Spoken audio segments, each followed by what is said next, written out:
যেরকম একটা বাধা চলে যাচ্ছে শাকিব খান রিয়াজ, ওখানে আপনার স্ক্রিনটা দেখবেন, ওখানে রিয়াজ আর শাকিব খান, তার ভ্যালু কি, রিয়াজের ভ্যালু কি, সে নায়ক মেন নায়ক, কিন্তু রিয়াজের ভ্যালু কি আর শাকিব খানের ভ্যালু কি, সেটা আপনারা দেখলেই ট্রাই করবেন যে শাকিব খানের অভিনয় বা তার পর্দায় আসলে একজন নায়ক মনে হয়, এটা সে ওখান থেকে বলবে। তারপর একটা বলবো আমার স্বপ্ন হতে, এই যে শাকিব খানের ভক্ত যে ডেভেলপ হয়েছে এখান থেকে আমার স্বপ্ন তুমি,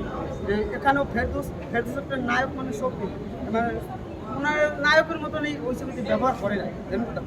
পরিচালকের ভুল আছে বা শাকিব খানের অভিনয় দ্বারা